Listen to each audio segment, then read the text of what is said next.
When I, Howard Davis, was 16, both of my parents died in a tragic accident on a bus headed to New York City to see the sights on their anniversary.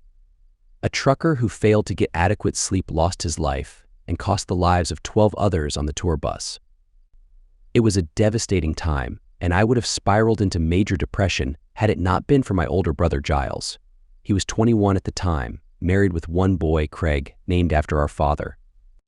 After the funeral, Giles moved his family out of their apartment and into our large family home.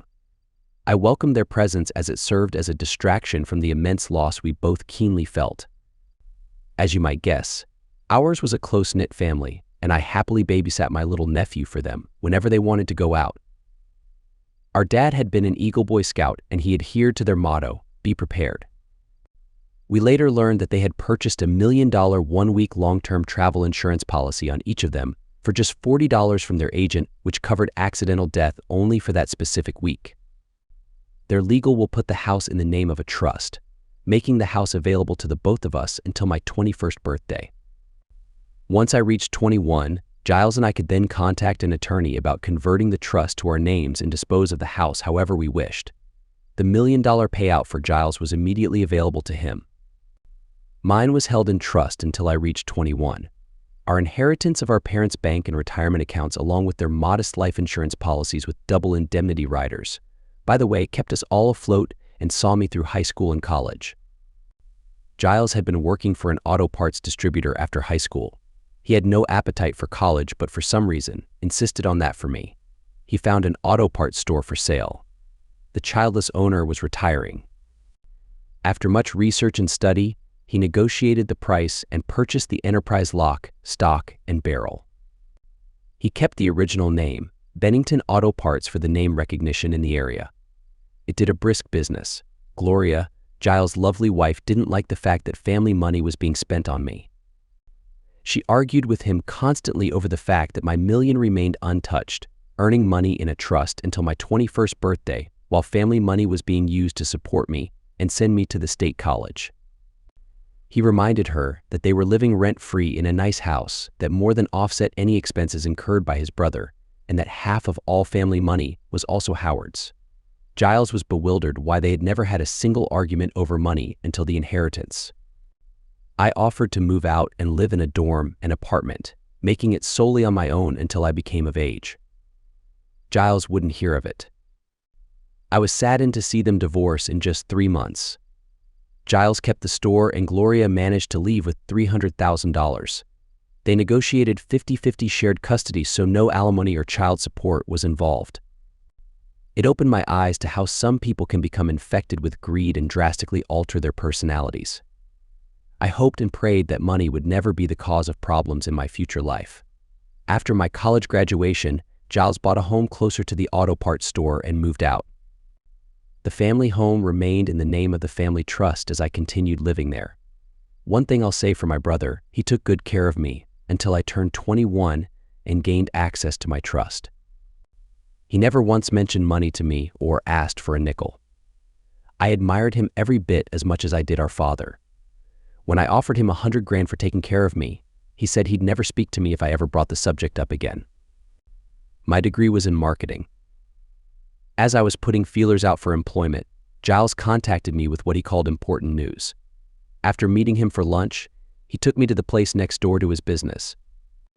It was an auto business that he said was available for a fire sale price. It seems the owner's wife had been caught cheating for the 3rd time, and he had decided to divorce, no matter the cost. He had no prenuptial agreement and didn't want her to profit from his business. He'd contacted his attorney, who hired an analyst to review his business. He was then advised on the rock-bottom price he could sell the business without risking legal ramifications. The problem was that he had to sell quickly, and it had to be an all-cash deal. Howard asked the owner for his financials, which were eagerly provided, and said he'd let him know within 24 hours. Upon review, Howard couldn't see how he could lose on the deal and gave the man his exceptionally low asking price with the provision that he would always sell him any vehicle at cost. What attracted Howard the most was the General Motors dealership licensing that came with it. He could sell both new and used cars. The 114 vehicles on the lot would be a good starting point for him to put his marketing skills to the test. With half of his inheritance gone, he was gambling on his future, but Giles portrayed it as a win-win. Howard worked diligently on improving the lot and facilities and rehired the previous staff. He treated everyone like family, and they worked their hearts out for him. The Davis Motors dealership quickly became Giles' largest customer for non-dealer parts, keeping the used cars in great condition at a reasonable expense. We don't go out of our way to advertise our relationship, but we always combine our efforts for our annual Christmas party. Evelyn came as her brother's +1 to one of our first Christmas parties. He had recently purchased an expensive car from me. She and I hit it off immediately, and the attraction was mutual. She decided to stay at the party after her brother left, and of course, I offered to give her a ride home. I found out that we had attended the same college, but never ran in the same circles. We bumped into each other literally at that company Christmas party. I found myself immediately drawn to the pretty junior high school teacher. No, we didn't have a relationship. For some reason, Evelyn doesn't care to socialize with Giles and Craig. She's evasive when I ask for a reason. I insist that we get together with them socially at least once a month, and due to our proximity, he and I manage to catch lunch together most weekdays. During the weeks Craig is with his mother, Giles dates other people, but having been hurt in the past, he has no intentions of getting married again. He's my best friend. We share mutual trust and love. 10 years of marriage quickly flew by. From my perspective, 10 amazing years. I worked hard to grow the business and provide for my family. The dealership gave me a sense of purpose. I even had thoughts of one day passing the business on to my girls if they had any interest. As a couple, we became close friends with Vicky and Doug Wright. Evelyn and Vicky had been college roommates, and there aren't many days that pass that they don't talk or visit. Very often, either Evelyn will be over at Vicky's or they'll be at our place. The girls work together at the same junior high school, but teach different grades. After our children were born, they settled on talking on the phone nearly every day. I don't mind. Vicky goes out of her way to be nice to me, and Doug has similar interests in sports and outdoor activities, so we get along famously. Generally, 3 weekends out of each month, we go out with them to eat or to a movie or both. We alternate picking up the checks. Though Doug is an assistant manager of a local department store and they have limited financial leeway, he stubbornly insists on sharing all expenses, wanting nothing to ever come between us. I appreciate that about him. Our summer vacations are always taken together, and a good time is had by all. We travel or even go camping. Looking back now, I think one of the reasons Evelyn doesn't care to socialize with Giles was fear that it would interfere with time spent with the Wrights. Vicky and Doug are childless, and I don't know if it's by choice, financial limitations, or possibly due to some other issue. When I ask Evelyn about it, she says she isn't sure either and doesn't want to make them feel self-conscious by asking, so I leave it alone. They seem to like children and are wonderful godparents to our 2 girls. During the summer breaks, when school is out, Vicky and Evelyn are always together, which I don't mind. At times, Evelyn will take the kids over to Vicky's to spend the day, but most often, Vicky spends her free time at our place, making it easier for both the children and adults. One summer night, after a good time, Evelyn engaged me in conversation before I had a chance to be with her. "Howard, what do you think of Vicky?" "What do you mean, Evelyn?" "I think she's great," I asked, puzzled and a little perturbed at the timing. "Just great? Is that all?" "You don't think she's particularly attractive?" she asked. "I mean beautiful." "Well, of course she's attractive. Doug thinks she's the most beautiful woman in the world, silly," I replied, careful of a trap. "I'm not talking about Doug. Of course he has to say that. He's her husband. But I'm talking about you specifically. So tell me honestly. Do you find Vicky appealing? Where are you going with this, Evelyn? Is this some kind of trap? You're the only one for me, and you know that. I know you're true to me, honey, and I'm not worried about that at all. It's just that, well, Vicky and I talk a lot, as you know, and, well, she's told me that she thinks you're good looking. I mean, really good looking. She's even gone as far as telling me that many times when she and Doug are together, she thinks of you." Evelyn revealed. "That's beyond outrageous. It's the silliest thing I've ever heard. You're pulling my leg. Doug told me that they have a strong affection, and I can't imagine that she has to imagine me. Now tell me, what's going on? What's all this about? Oh, nothing really. And I don't want you to take this the wrong way, but it kind of excites me to think that my husband is so good looking that another woman thinks of you. It makes me proud that my man is so attractive. Of course, I've always known that, but it is nice to have confirmation from someone like Vicky, who also happens to be my best friend. Evelyn said as she smiled sweetly. That's crazy. I never suspected. I mean, she flirts occasionally with me much like you do with Doug, but I just figured it was just because the four of us are so close. But I can't imagine Vicky liking me in that way, with a handsome guy like Doug taking such good care of her. You know, I was flattered but still wondered what she was getting at. Yeah, she's told me that he's very good. Hey Howard, I've got an idea just for fun. I want you to try something. Really try this for me just for kicks, okay? What's that, baby? I asked tentatively. Over the last year or so that Wanda babysat our girls, I had come to appreciate what a kind woman she was. My daughters loved her and called her Aunt Wanda. She was a widow and a single mother who devoted herself to ensuring her son had the best life possible. I imagined that her financial situation was tight. She shared that she used her husband's life insurance money to buy her home in a nice and safe neighborhood because the schools were considered the best in the city. She worked as a dental hygienist locally. It provided enough income for her bills, but there wasn't much left over for extras or entertainment. To make ends meet, her mother would meet the school bus every day and stay with Craig until Wanda got home from work. The money she earned from babysitting helped her treat her son to the occasional movie or fast food outing as a special treat. There was something about her that caught my attention.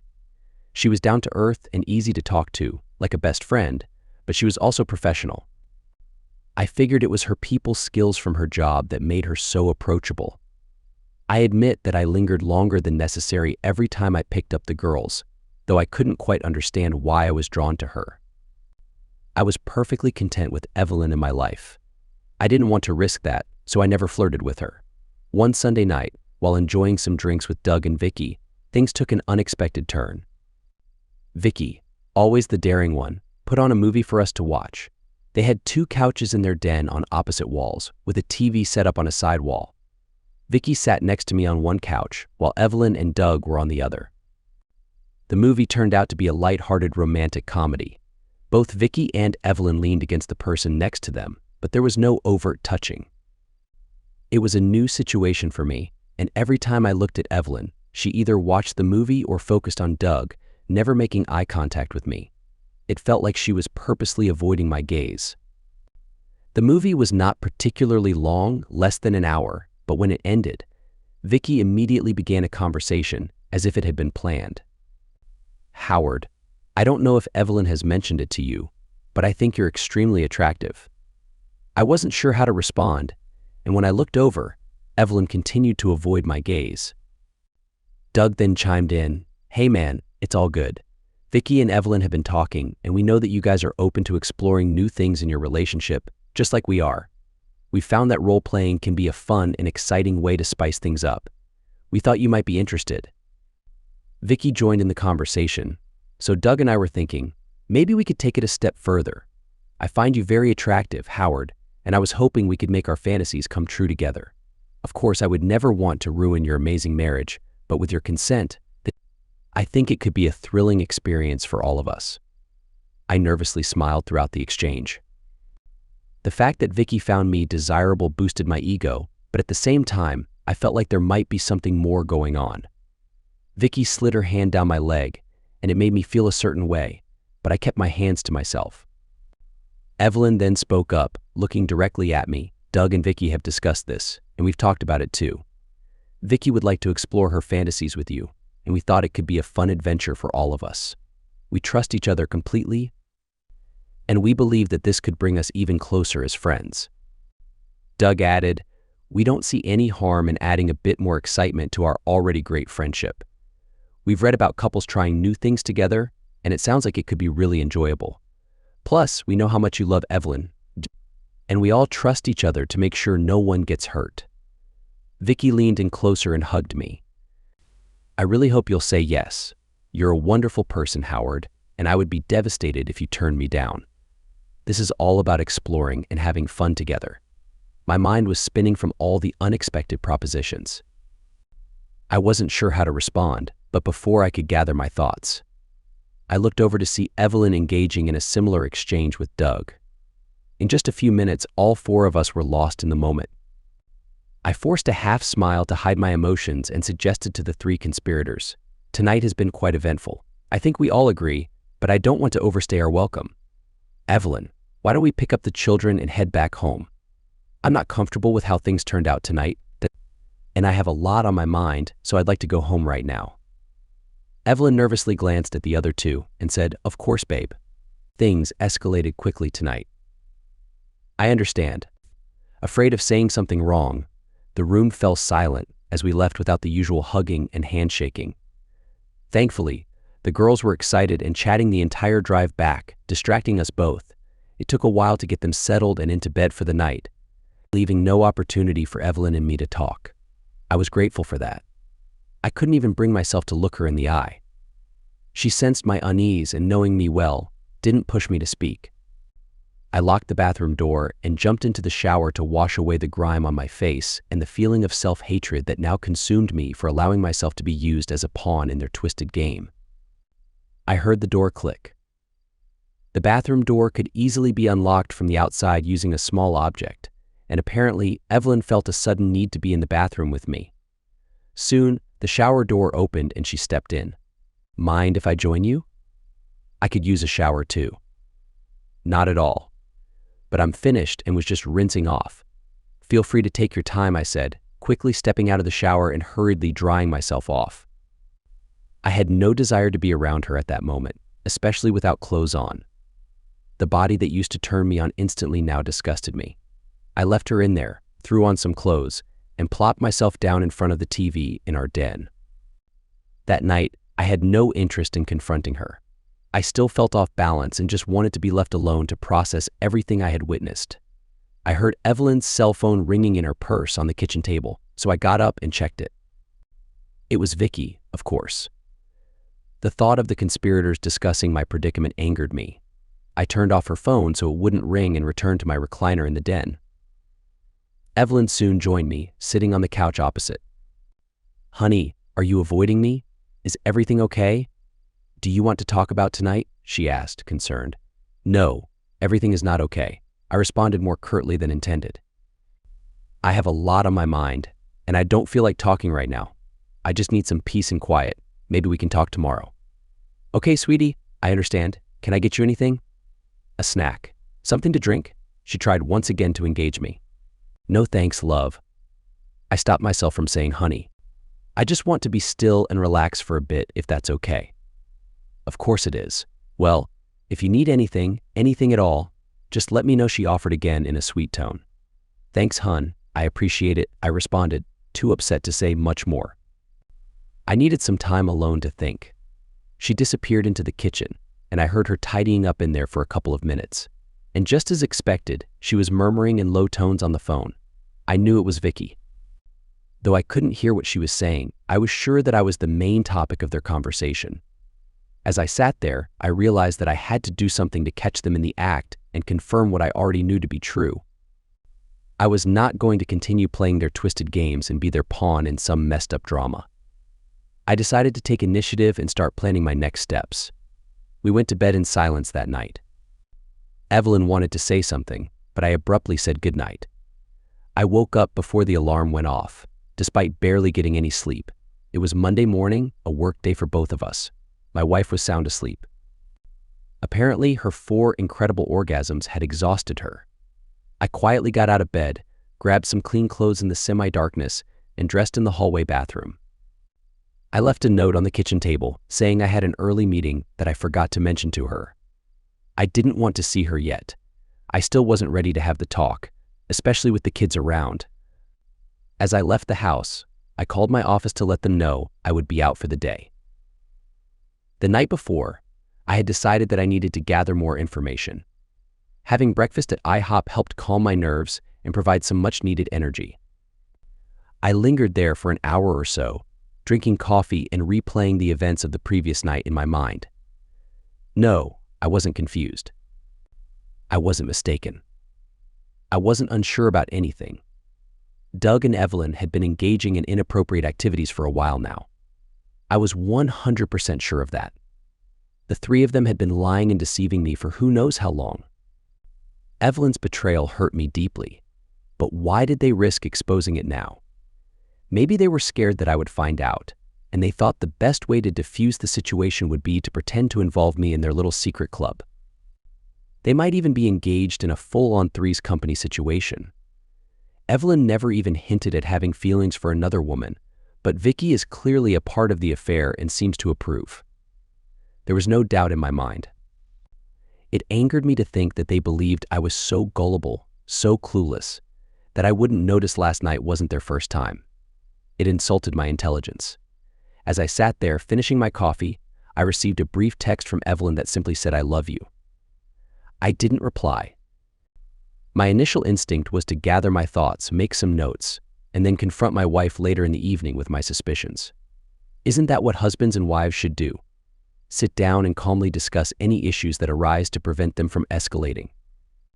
No, a confrontation would likely only result in more lies, and I didn't want to engage in a pointless argument. I needed information, reliable information, undeniable proof. But how could I gather it?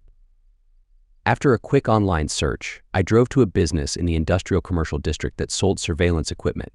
While I could have easily hired a private investigator, I decided to start small and see what I could find out on my own first. I could always escalate if necessary. Andrew, the store employee, was extremely helpful. There was no one else in the store at the time, and he explained in detail how to conceal and use the devices I was purchasing. I specifically wanted sensitive audio recording to capture whispering conversations and phone calls. Andrew informed me that the voice-activated microphones were advanced enough to pick up even muted conversation from a distance of 60 feet and whispers within 20 feet. He also provided me with high-tech motion-activated video cameras. Feeling more confident, I headed back home. With everyone out for the day, I began installing the surveillance equipment I had bought. I strategically placed audio-video transmitters in the master bedroom, kitchen, and den. It took me a while to find the best spots that would capture everything while remaining hidden. I hid a laptop computer in the basement where it could be operable but not easily noticed. It took some time due to my lack of experience. I connected a wireless dongle receiver to pick up the transmissions from the 3 audio-video transmitters. I used an old laptop that I no longer used, and even though it could serve its purpose, the hard drive was too small to hold the necessary video files. So, I attached a new USB backup hard drive. If needed, I could easily transfer the data to a thumb drive and review the captured files elsewhere at my own pace. Additionally, I set the laptop to save the data to the cloud. I needed to see what was really going on in my house without attracting unwanted attention. By the time my simple installation tasks were done, it was already 3 in the afternoon. I had to leave before the kids and Evelyn returned home. I felt better having taken action towards gathering the information I needed. My plan was set in motion, and soon I would confirm or debunk my suspicions before making any definitive accusations. My feet were back on solid ground. My determined actions brought me some relief. I made sure to arrive home at my usual time to maintain the appearance of normality. I prepared myself for the conversation that I knew was coming and tried to stay calm and composed. I told myself repeatedly that I could handle this. Vicky was just leaving my driveway as I pulled in. She waved cheerfully, and I smiled and waved back. I didn't want to reveal my true feelings just yet. Her presence was perfectly normal, and I hoped I would find some meaningful information from the recordings. Daddy's home. Yay! Exclaimed my 2 adorable daughters, greeting me with hugs. Did you finish your homework? I asked as I hugged them back.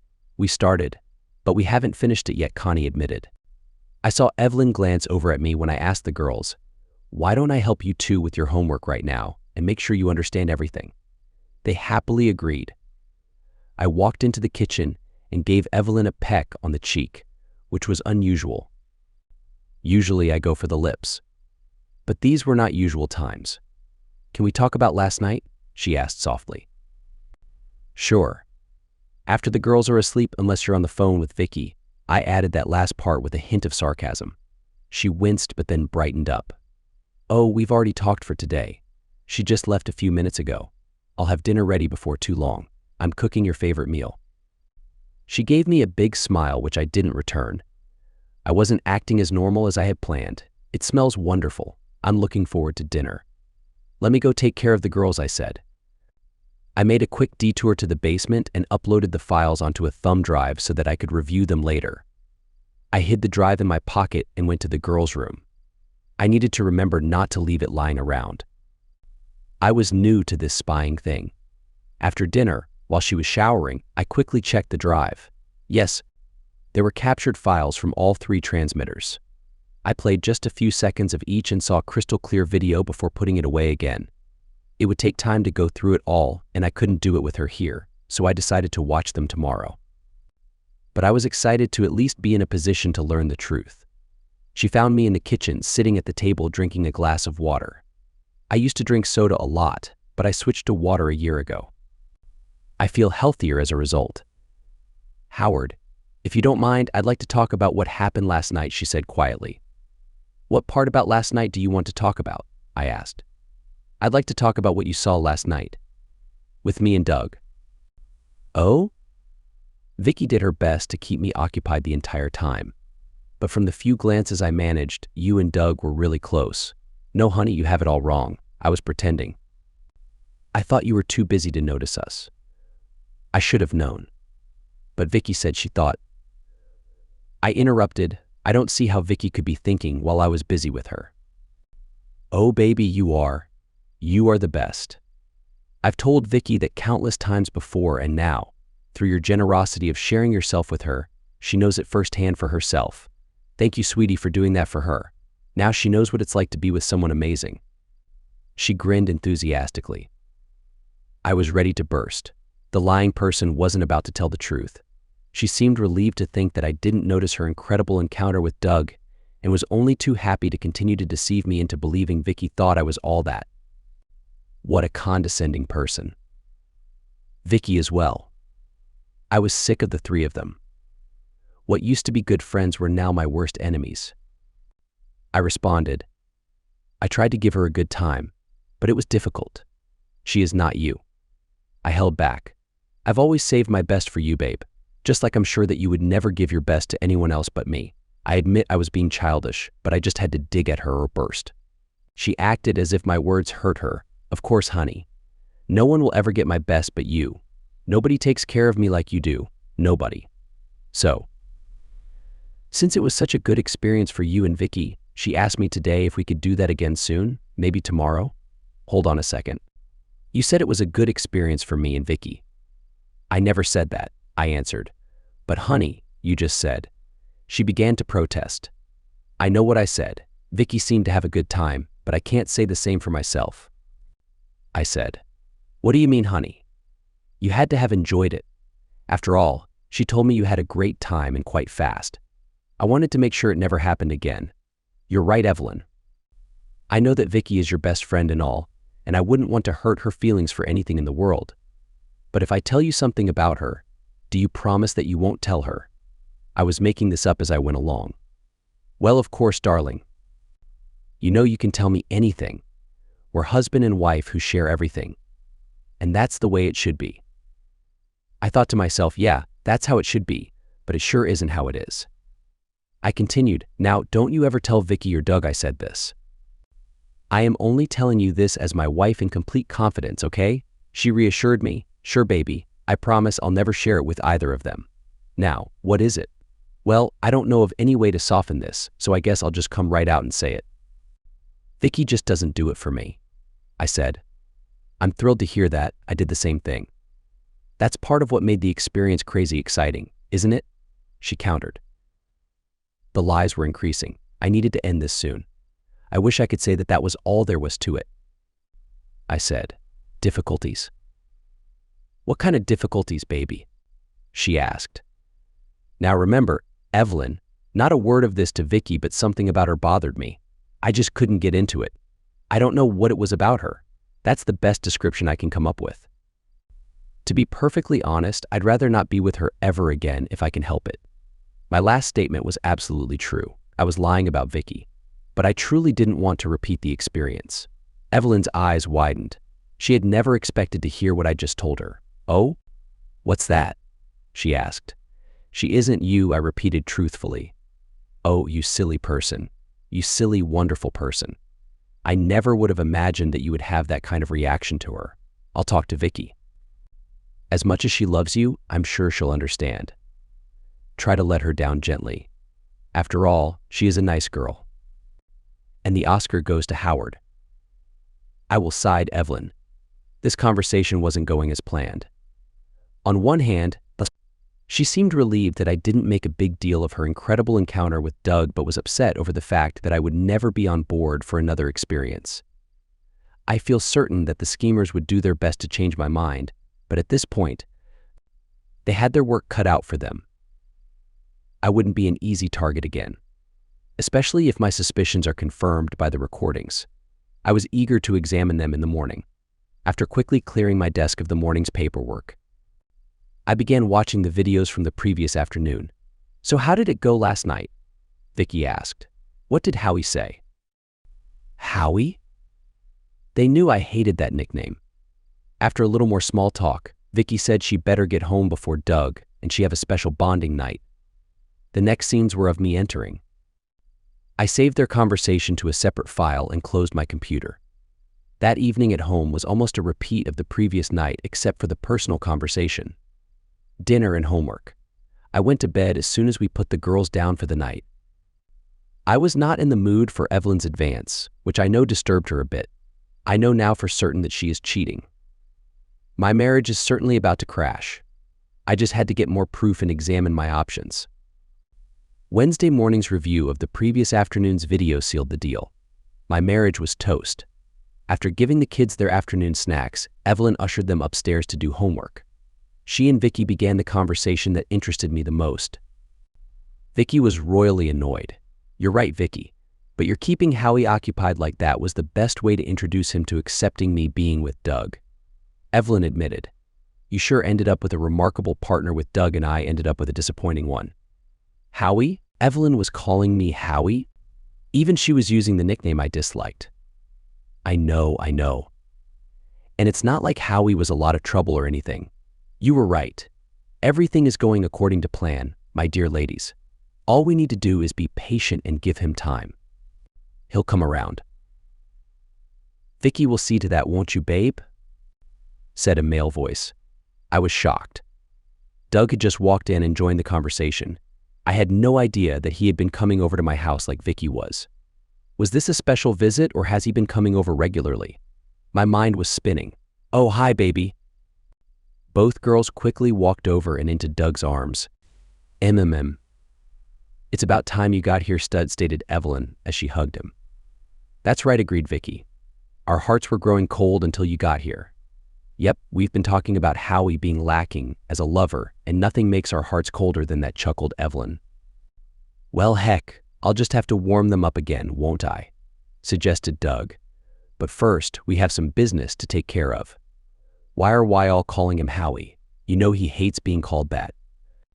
"We're careful to not slip up and say that to his face. We just use that term of endearment behind his back," chuckled Evelyn. "Let me get my purse." She walked and retrieved an envelope from her purse and handed it to Doug. "Here you go, baby, $1,000. 00 in cash. I'll get you the rest later." As long as it's in small amounts like this, he doesn't miss a thing.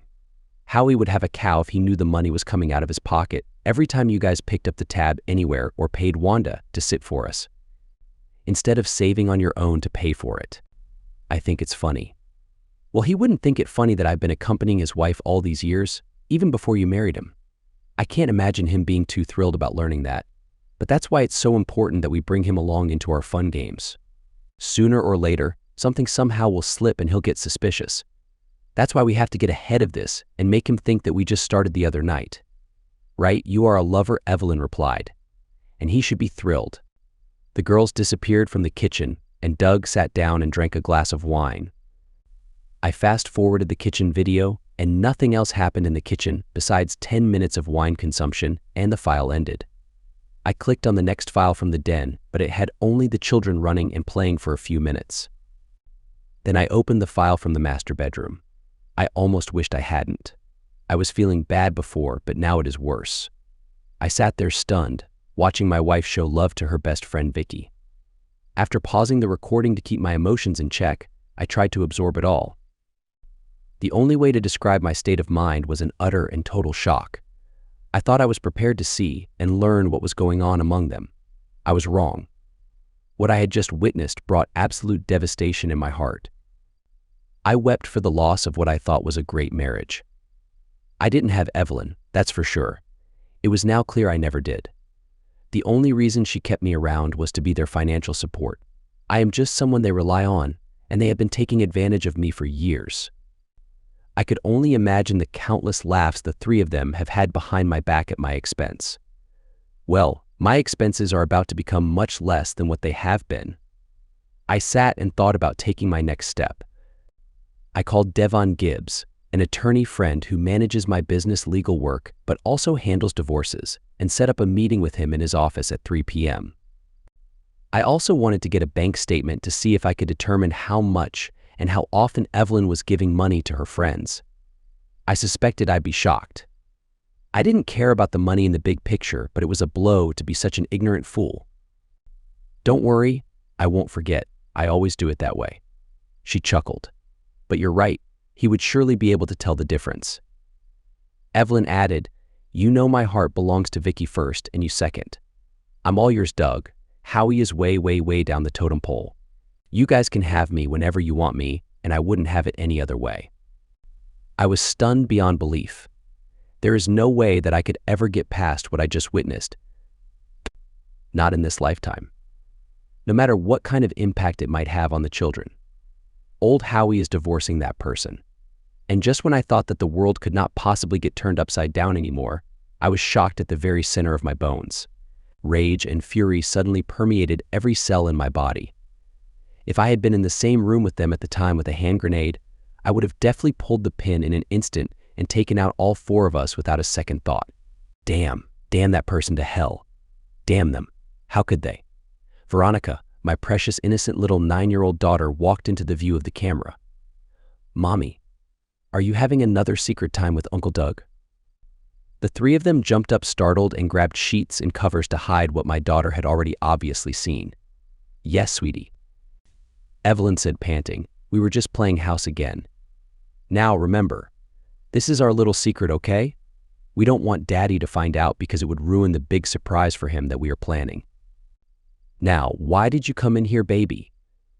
Connie is drawing on the wall again with her crayons, and I told her to stop, and she said, "Make me," and so I came here to tell you so you can make her stop. My daughter reported, "You were right to come and tell me, sweetie." "Thank you. Let Mommy get changed and I will go talk to Connie myself, okay? Just leave it to me." Evelyn cooed. "Now remember, not a word to Daddy, okay? Okay, Mommy, I promise." After Veronica left the room, Vicky closed and locked the door. Evelyn shouted, "Oh, Doug, you forgot to lock the door? Damn, this isn't good." Veronica asking her mom if she was having another secret time with Uncle Doug proved that she is aware of other similar times. My loving wife has enjoined her to keep it a secret from me, under the auspices that it all has to do with some kind of big surprise for me. Well, I would just have to give the three of them a surprise of my own. I was in Devon's office at 2:55. He went out of his way to point out how much I had to lose as well as the custody implications. I asked him several pointed questions about custody and was starting to absorb the bleak picture I was facing, not even knowing if they were mine. That notwithstanding, I urged him to go ahead and draw up the papers, but not file just yet. I apprised him of her cheating, but I didn't tell him everything that I had learned from the recordings. I gave him a copy of the video files. I asked him not to view them until necessary. I was too embarrassed for him to learn that I had been fed a steady diet of affection. Plus, I wanted to keep Veronica's exposure under wraps for the moment. I was fully aware my lawyer is the one person with whom I should be completely honest and open. But he was also a friend, and as embarrassed as I was about being clueless about my entire marriage, being fed Doug's love was just too much. My meeting with Devon made me realize I would have to be smart and not react negatively. I needed time to take protective measures. The person had to go, that's for sure, and some kind of severe payback was due those who had convinced me that they were my friends. I needed advice from somebody I could trust other than my lawyer, somebody who would have my back no matter what. I called my brother Giles and asked him to meet me. After filling him in on everything I had learned, he asked, "Any thoughts about what you want to do?" Divorce the person and cut off them getting my money for sure. But the most important thing is the kids. I need to know if the girls are even mine. I mean, I raised them, changed diapers, fed them, helped them with their homework, all the stuff a dad does. But did they come from me? If both of them are mine, which I hope to God is the case, I want full custody. But what if one of them isn't? How would I feel then? Even worse, what if neither of them is mine? I purchased 2 DNA kits from the pharmacy on the way here. I plan to get samples to the lab as soon as possible. The turnaround time is only a few business days. Giles nodded. I continued, I don't want to be an every other weekend father and pay the person child support. I know the 3 will share everything I have to pay the person. I have no desire to share custody with them. Being a part-time dad would create problems big time. I have to figure out some way to get full custody if they are mine. Just as I learned the hard way, getting rid of the person is easy, but it will cost you. You bring in a bundle compared to their salary as a teacher, so you'll pay some alimony. Giles said, but if what you say is true, they don't want a divorce because access to a steady flow of ready cash is your greatest asset to them. I already knew the details of his divorce from Gloria. The good thing is because you took my advice about a prenup.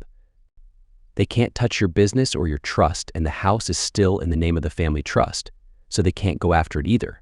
So basically your combined checking, savings, and retirement accounts are all that will have to be divvied up. And you don't have that much in savings, do you? Didn't you just upgrade the body shop?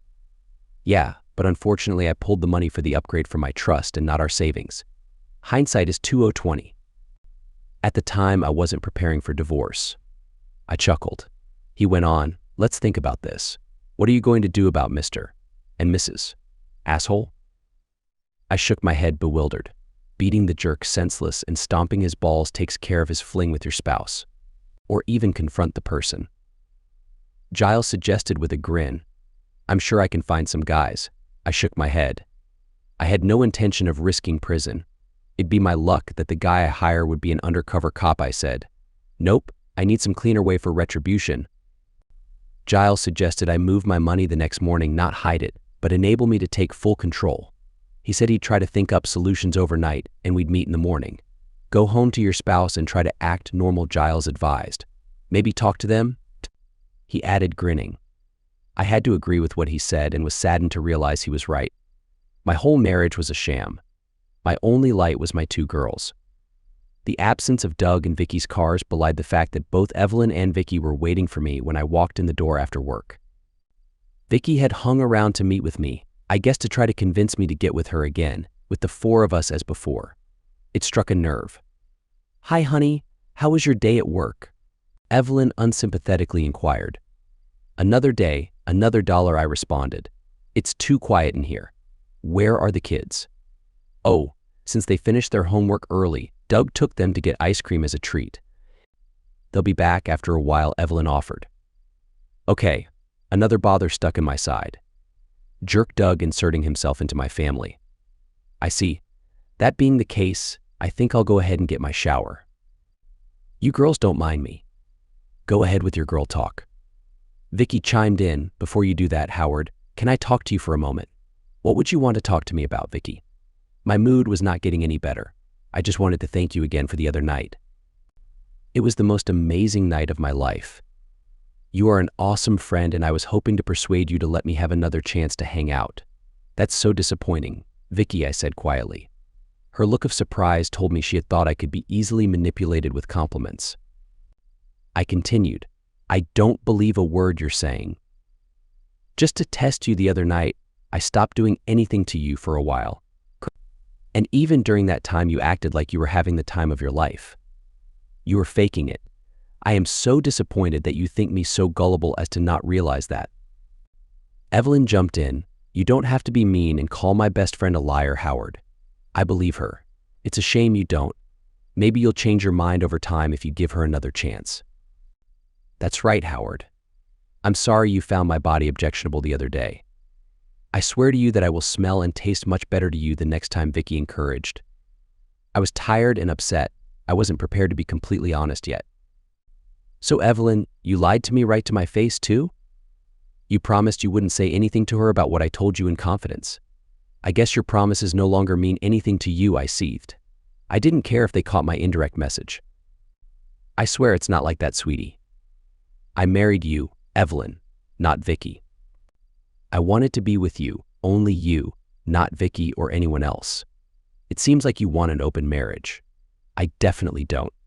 Let me say this clearly. I will never be with Vicky or any other woman as long as I am married to you.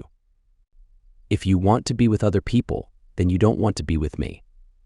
I'm moving my stuff to the spare bedroom. The images of you engaged with Doug are burned into my retinas. I can't unsee that. I'm so disappointed in you right now. All of you stay away from me for the rest of the evening. If I hear another word from any of the three of you, I'll check into a motel. If you want me to leave, just open your mouth and say another word and I'll be gone. I was angry at myself for revealing my state of mind at this early stage. I stomped my way upstairs and began moving my clothes and toiletries to the spare bedroom. Fortunately, they knew I meant what I said and did not say another word to me. I'm sure they had plenty to say to each other. About 15 minutes later, I heard my girls come upstairs to their room. I quietly listened and heard Doug tell Evelyn he wanted to say something to me about insulting his wife. The women persuaded him to leave it alone, and a few minutes later Vicky and Doug said their goodbyes. Evelyn began fixing supper.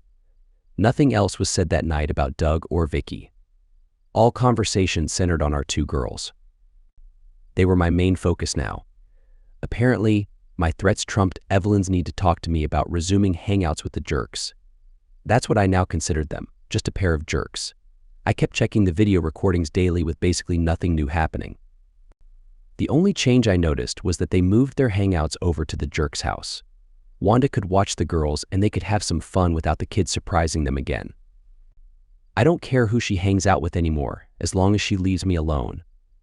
My family not being home after school a couple of times over the next week told me the story. One afternoon a few days later, I decided to leave work early and pick up the girls from Wanda's house. I thought I'd take them for ice cream for a little father-daughter time. This was mainly for my benefit. I was feeling disconnected and needed them. Wanda immediately recognized something was bothering me. She insisted I join her for a cup of coffee. Despite having talked with her many times in the past, I had not intended to share my feelings with her. Okay, what gives?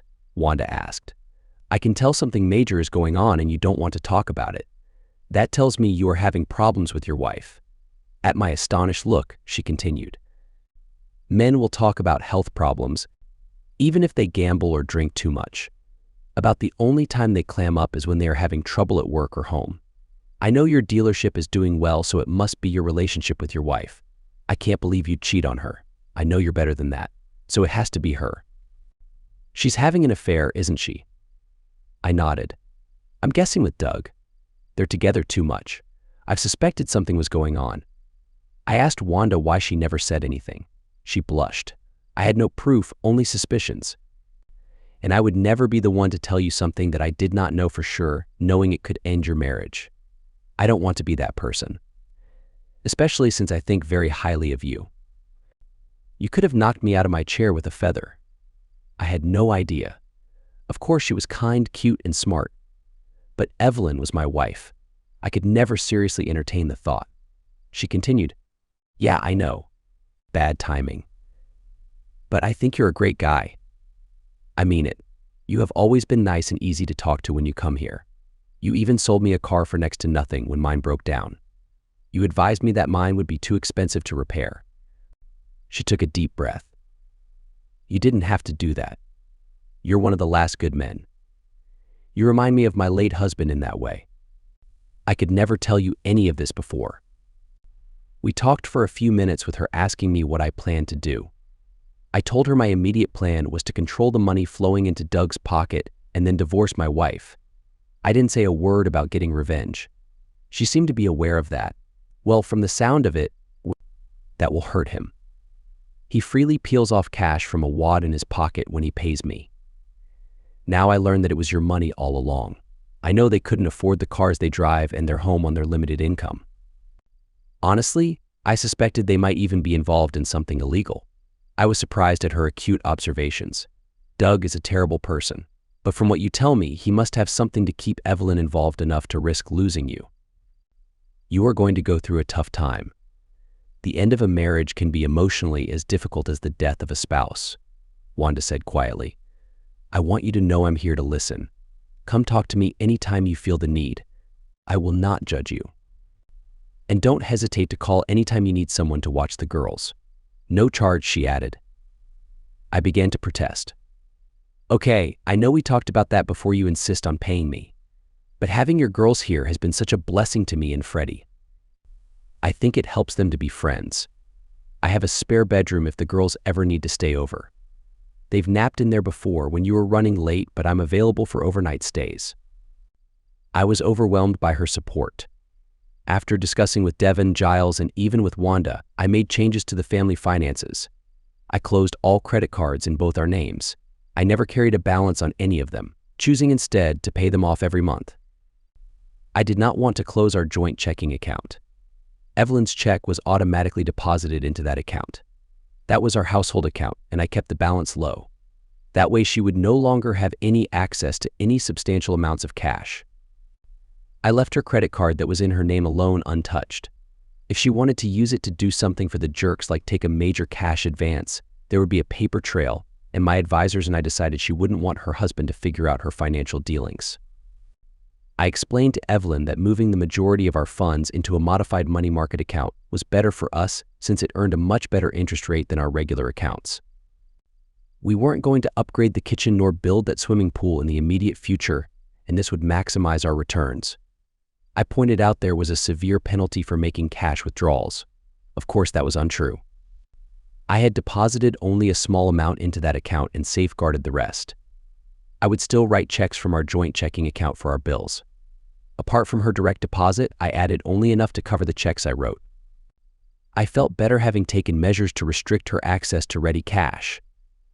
I started doing all the grocery shopping on my way home from work, so she would not need money for that. I figured I'd need to learn my way around the grocery store soon enough anyway.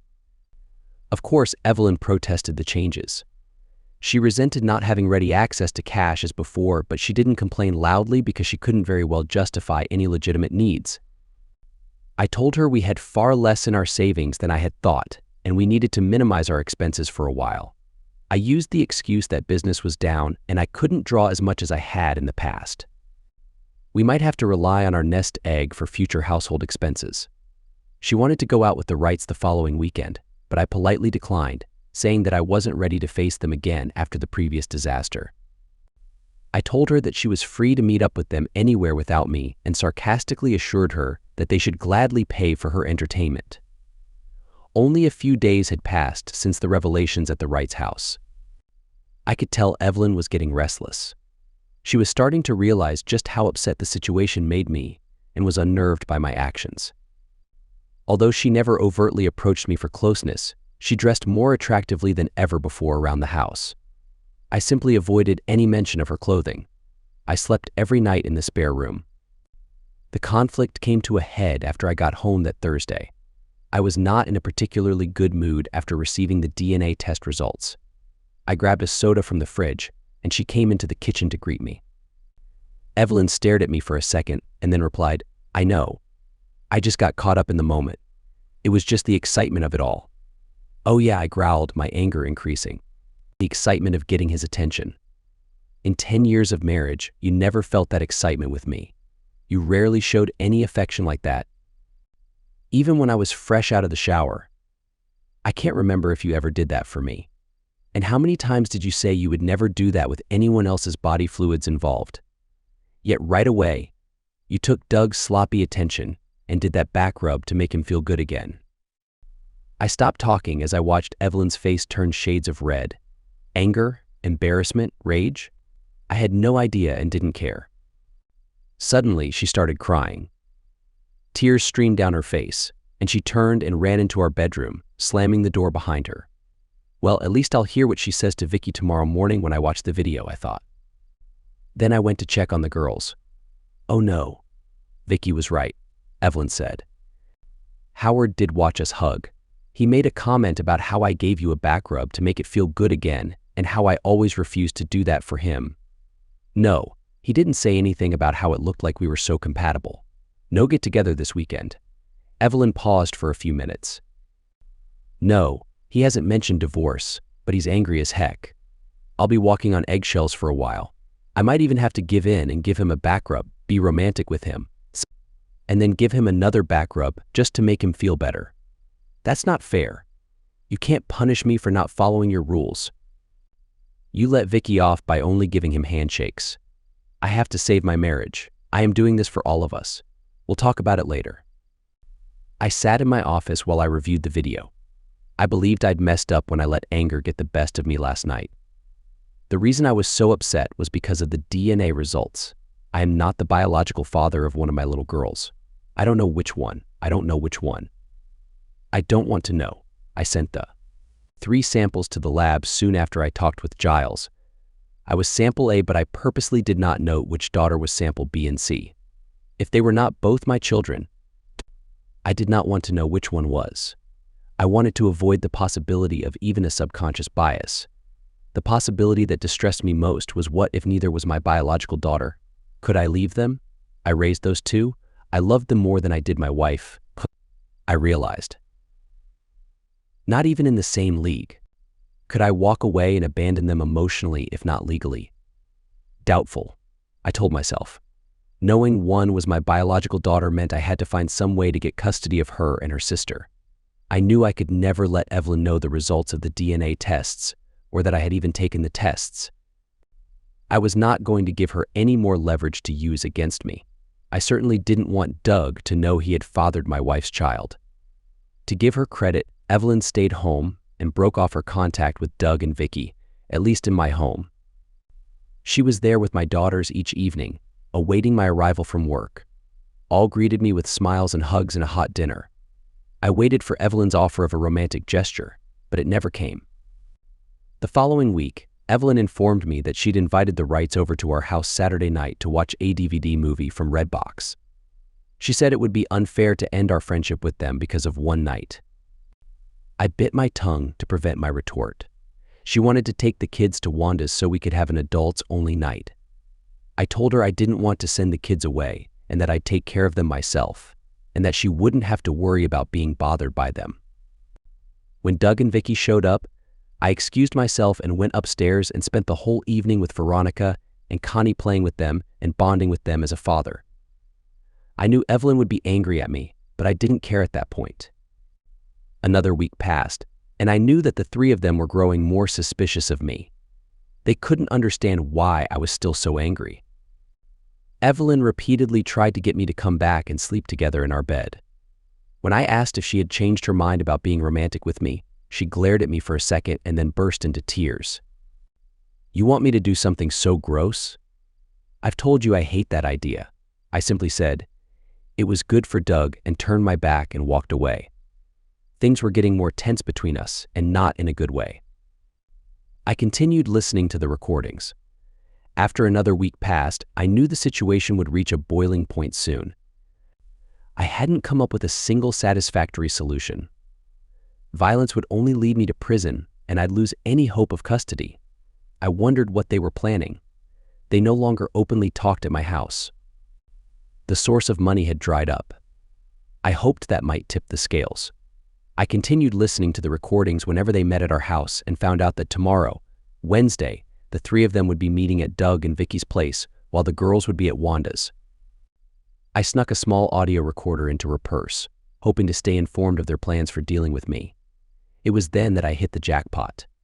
That night, after Evelyn had fallen asleep, I retrieved the hidden recorder from her purse and listened to its contents. Although the recording was slightly unclear, with headphones I could make out their conversation. He's not warming up to us at all, I could hear my wife saying. I practically walk around the house, and he acts indifferent, as if he no longer has any interest in me at all. He is fixated on that hug I gave you that Sunday night. Hindsight is always 20/20. I overestimated his readiness to accept our lifestyle. I shouldn't have been with you in front of him as I did. Well, I'm still mad that he said I taste strange, but he's never given me the chance to prove I can taste, just like Evelyn with your love in me. Vicky added. None of that matters right now, Doug advised. The important thing now is money. Our expenses haven't changed at all, but our income has been cut in half since that jerk cut off the money flow. I was late last month with 2 payments. We have 2 car payments due and a house payment we can't make. I grinned as I listened to this. I had sold Doug an almost new, tricked-out Camaro last year. The year before that, they bought a pink Mustang for Vicky that had been traded in. The monthly payments on both cars added up to well over $1,000. We were counting on that $3,000 from you every month. Both my credit cards are maxed out. I realized I didn't have to buy that case of wine, but at only $50 a bottle if I bought the case, they included the shipping. I wish I'd known Howie was going to cut off the money. I couldn't help but laugh. Then I calmed down. Just how desperate would Doug and Vicky get? Evelyn, I know you've done your best to help us, but we need some cash and soon. We're in danger of losing our house and cars. Doug exclaimed. I heard Evelyn remind them that I had shifted our finances and she had no way to access it. Are you sure he's never mentioned any suspicions that we were close before that night? Doug asked. Not a word, Evelyn confirmed. He's never made any such accusation, but then again, he shuts down any conversation I try to have with him about it. I believe he'll follow through on his threat to leave me if I push him too hard. He didn't directly threaten that. What he said was I could go live with you guys and give you all the hugs you want. Doug explained, okay, I believe the best course of action is to restore the money train first so we can get back on solid financial footing. That's essential and cannot wait. Vicky and I are hanging by a thread here. Once we're back in business, we can take our time planning the best way to bring him aboard without giving anything away. We have to get him to see this as a slowly evolving natural process. We now know that pressuring him into it was the worst thing we could have done. Where the heck did he put all the money? Vicky asked. I have no idea, Evelyn stated. He told me he put it in a special money market type fund was how he explained it. It's supposed to earn better interest, but incurs big penalties for early withdrawal. When I tried to access the money market account as Doug asked, realizing it would trigger penalties, I had the correct account number, but there was no money in the account. $20 darn. He must have it stashed somewhere else. He did make one comment about how we had a lot less than he thought, so he was taking over the family finances. That's all I know. So how do we find out where he put it and get our hands on his money? Vicky inquired. Doug took over the conversation. I spent the last of our available cash on some sneaky potions.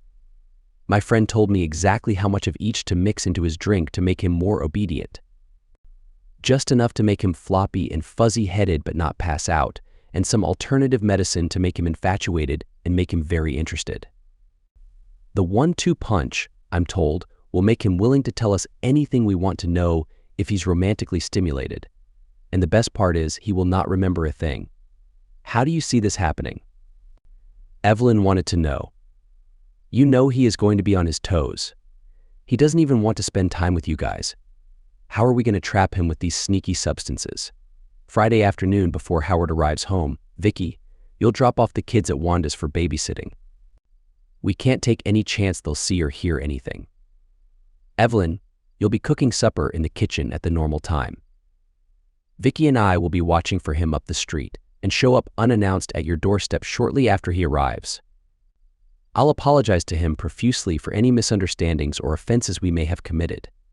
Then I'll announce that I received a promotion at work, accompanied by a nice pay increase.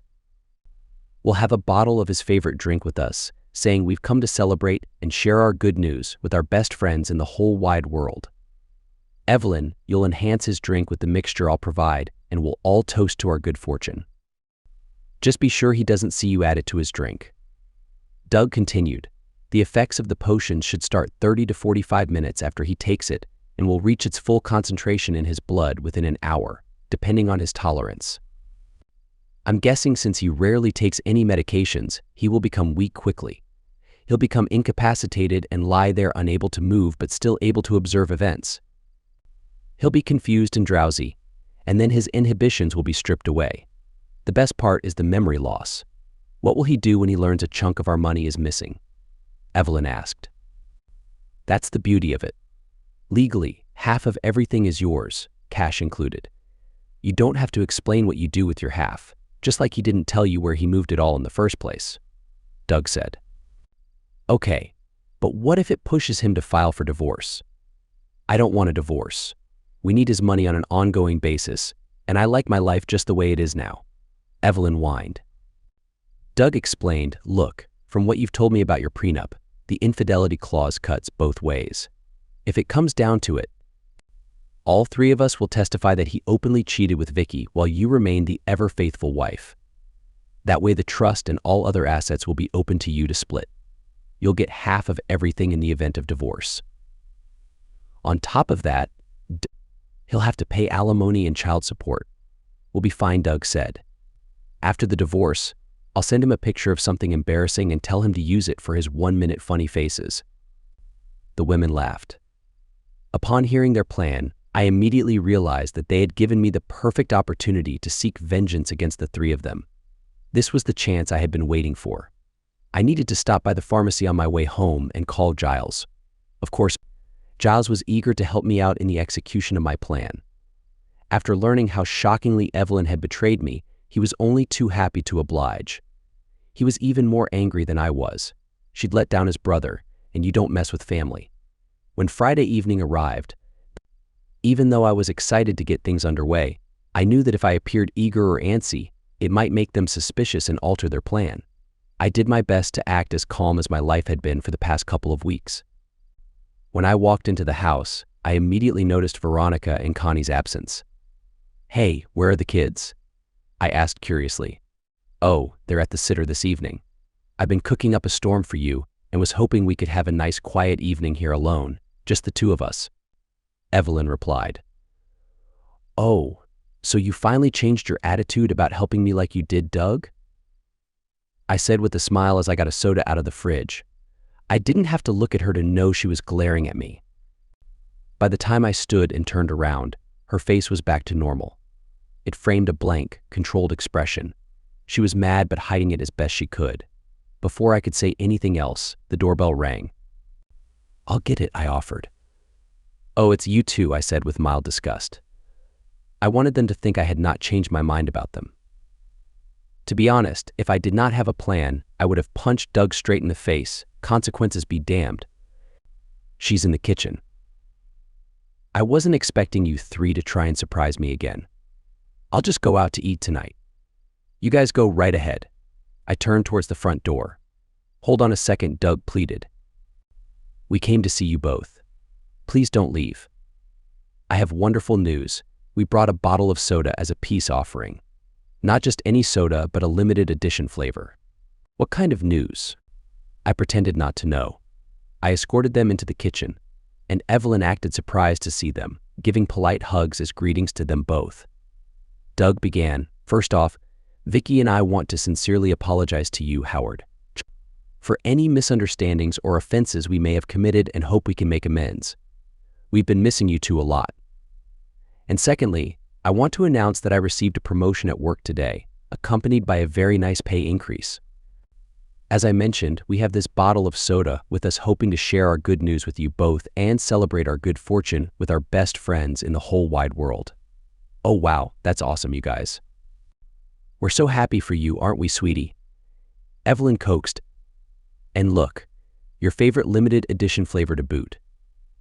Can't we share a drink with them and wish them well? Of course, they were executing their well-rehearsed play for my benefit and sounded so sincere. I was impressed with their performance. I hoped I could pull my own act off just as well. Let me get some glasses and we'll share a toast with them, okay, honey? Soda? The limited edition flavor is your favorite. Evelyn mused. Maybe you guys can stay for dinner. They all knew it was my favorite drink, so I agreed as expected. I guess one drink wouldn't hurt me, I granted. But after that, I'll do my own thing. Evelyn looked at me with concern as I leaned close and whispered, A private supper, huh? So much for that alone time, you hinted at. I'll go out for dinner. I'll need a shower first. She frowned at my attitude, but I knew I needed to stay in character. Great. One drink, then Doug echoed. Evelyn quickly got 4 glasses and poured 2 fingers of the refreshing elixir into each one. I acted as if I didn't notice her extra activity surrounding my glass and accepted it from her openly. A toast Doug began, to my new promotion and pay raise, along with the opportunity to celebrate it with the best friends in the whole wide world. The 4 of us clinked our glasses together, and they watched intently as I drank the entire contents of my glass. I couldn't simply gulp down 2 fingers of soda and didn't even try. They watched as I enjoyed the taste. I glanced at my watch. I wondered if Doug would take the hint and decide to leave to let Evelyn and I have our private meal. I knew he wouldn't go far. No, he stayed right there, making small talk. I started to get very antsy. I think they assumed it was because of their presence. I knew I had to get rid of that poison in my system. "You guys will have to leave right after supper," Evelyn said. I sort of promised him a romantic night. I'm trying my best to make up. Vicky smiled and agreed. I said, "Don't worry about that anymore. Sorry, but I'm going out this evening after I clean up," I said. "You all enjoy the dinner my wife prepared." Evelyn gave me a frustrated look, but Doug stayed in character. We certainly don't intend to interfere, but when Evelyn offered, Doug acknowledged. "We're grateful that you shared in our little celebratory gesture." "Thank you, Howard, that means a lot to us." I saw the 3 of them high-fiving when I looked back from the top of the stairs. I knew it was because they had just seen me down their drink without hesitation. I locked the bathroom door behind me and turned on the exhaust fan and showered to mask any noise. I pulled out the small bottle of syrup that I had previously concealed in the back of the medicine cabinet. Within moments of taking a sip, I vomited up the entire contents of my stomach into the toilet and flushed it. I tried my best to retch as quietly as I could. I stripped and drank a glass of water before stepping into the shower. I heaved several more times during my shower as expected, hoping to rid myself completely of their concoction. I was afraid I may have absorbed some of the drugs. By the time I had dried off and put my clothes back on, my episodes of vomiting had decreased. The syrup had served its purpose well, although I felt a bit dizzy. The 3 of them were waiting for me when I returned. I walked downstairs and Evelyn asked if I was sure I did not want to sit down and eat with them. I shook my head and said, "I was planning on going out, but for some reason, I'm feeling lightheaded. I think I'll skip dinner altogether and just go to bed." I turned to go back upstairs and then dropped to my knees on the 2nd step. I slowly leaned forward against the stairs. I decided to start pretending to show some of the effects of their concoction in front of them. "What a wimp," Doug said in a low tone. "It's hitting him hard." The other 2 shushed him, saying I was not asleep. No problem. He won't remember a thing from this point. I could give him a surprise and he'd wake up wondering what happened. Let's get him to bed. Doug helped me up as he and Evelyn each placed an arm over their shoulder, almost carrying me up the stairs. I could feel Vicky's hands pushing on my backside, helping out. The thing I didn't like was them taking me to the master bedroom. I had vowed never to be in that bed again, not with Evelyn anyway, but then again I needed to stay in character, clueless about my circumstances. I realized this might work to my advantage. While my arm was draped over Evelyn's shoulder, I inappropriately touched her chest.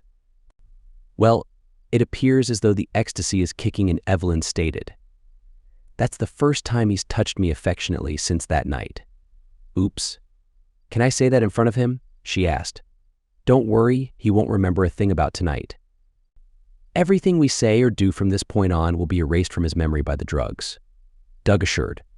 I just laughed at their jokes and said, "Ooh, fun," and grinned as I squeezed her chest. I tried to act like a drunk. I knew that was how people acted when they had too much to drink. "Oh no, I think I'm drunk." I groaned as I turned my head from side to side, not paying attention to the 3 faces watching me. I stopped moving my limbs, realizing those were also affected by the drugs. It frustrated me to play the part of a fool, but I suppressed my emotions. I needed to stick to my plan for revenge. "He's really out of it," observed Vicky. "Yeah, just as expected. It works," bragged Doug. "Don't get too confident," said Evelyn. "He hasn't revealed how to get our hands on his money yet. Our money." "Okay, Howard. How about telling little old me where you put the money?" "Bank," I replied. "No, not that money. The cash you hid." "Where is it?" she coaxed. I sighed and said, "It's in the safe." I wasn't sure how a drug-affected person would act in a real situation. They weren't trying to forget an encounter with someone. These three wanted to interrogate me. I decided the best course of action was to continue pretending to be drunk. I put it all in Giles' safe, I said, giving up the information. Immediately, they began asking questions about Giles and which safe. After some more questioning, I mentioned his office. He had a floor safe behind his desk. This led to some frustration about how they could access the safe.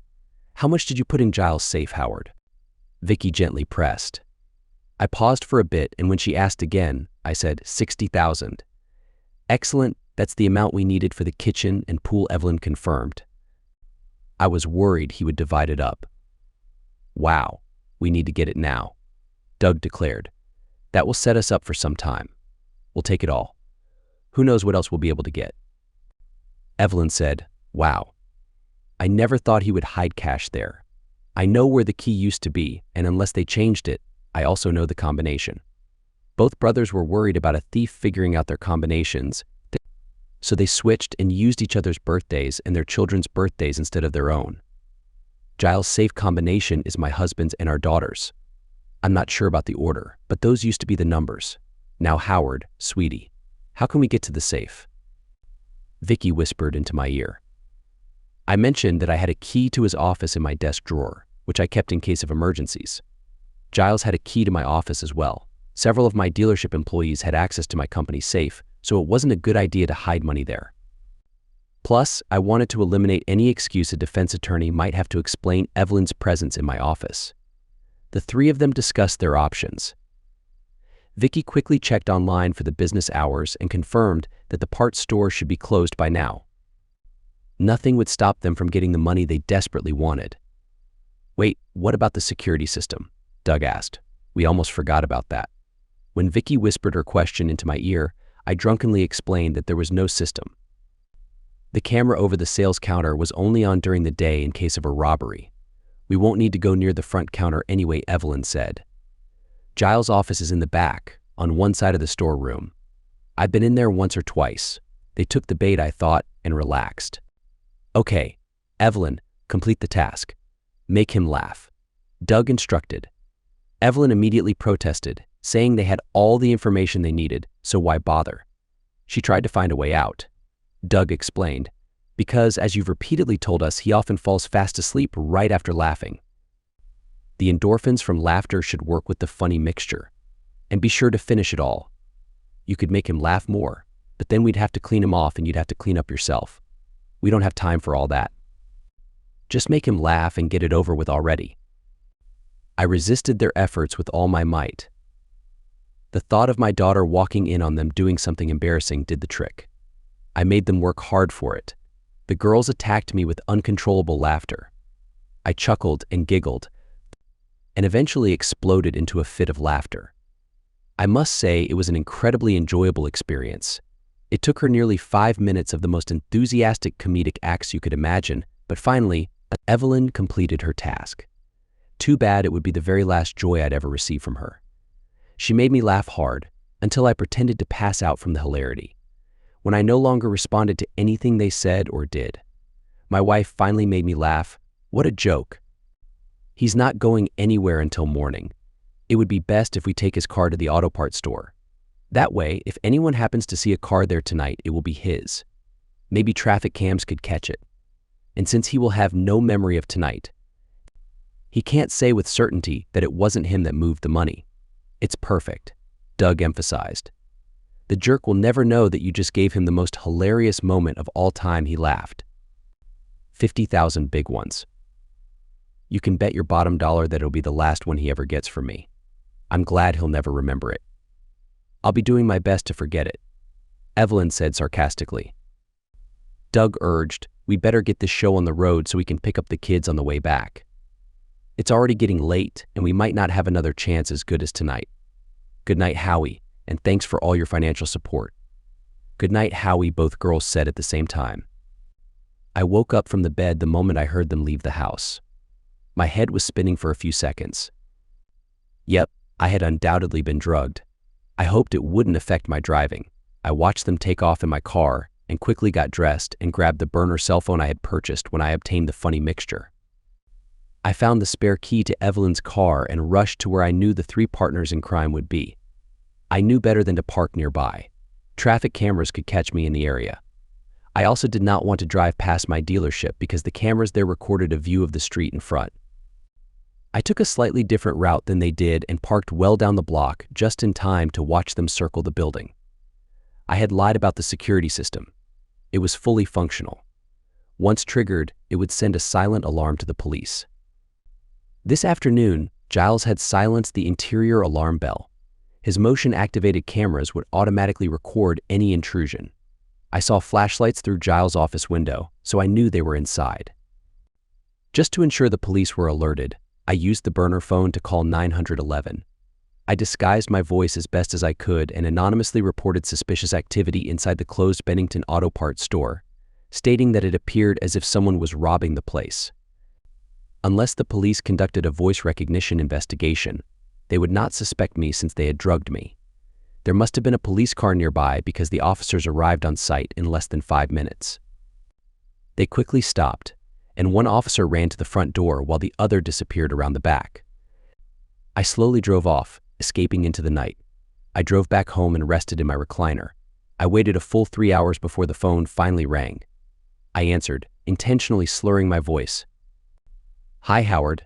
This is Wanda. It's getting late, and neither your wife nor the Wrights have come to pick up your girls. They told me that you were not feeling well and not to disturb you, but they haven't shown up. Is everything okay?" "I'm sorry, Wanda," I slurred. I have no idea what's going on. The phone woke me up. I am groggy as heck and don't have a clue why. There's no way I can drive, and no one else is here.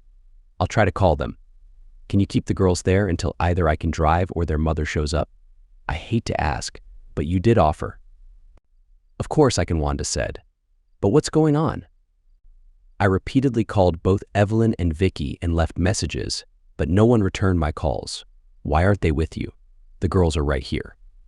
I assumed that was why Wanda was being discreet. I answered, damn. Sorry about that. But you know my wife is cheating on me with the Wrights. I have no idea where they are. I've decided to divorce her, and she may suspect it, but I gotta protect my girls. Can you help me out tonight? I wanted to minimize her involvement. I knew if questioned, she'd reveal her awareness of Evelyn's affair. Wanda assured me she understood and would keep the girls as long as necessary. I sat back and grinned. I was quite bored waiting, so I made a pot of coffee. I was on my second cup when the doorbell rang. The police had finally shown up. "Howard Davis?" the cop asked, flashing his badge. I nodded and let him inside. He identified himself as Detective Reynolds and asked where I had been all night. Of course, the answer was home. After more questions about the whereabouts of my wife, I finally blurted, "Look, some acquaintances came over to celebrate a work promotion." "Sorry, that's not right. They are not my acquaintances. My wife is cheating on me and befriending them both. I turned all the evidence over to my attorney. We are just about to file." "What's this about, officer? What's going on?" The detective informed me that they had arrested Evelyn, Doug, and Vicky coming out of Bennington's Auto Parts. The three insisted that they were there at my request to retrieve some money I had left there for safekeeping. I appeared confused. What? Wait a minute. First off, I would never leave my money in my brother's safe. Not that it's not secure, but I have a safe in my office where I keep money and legal documents.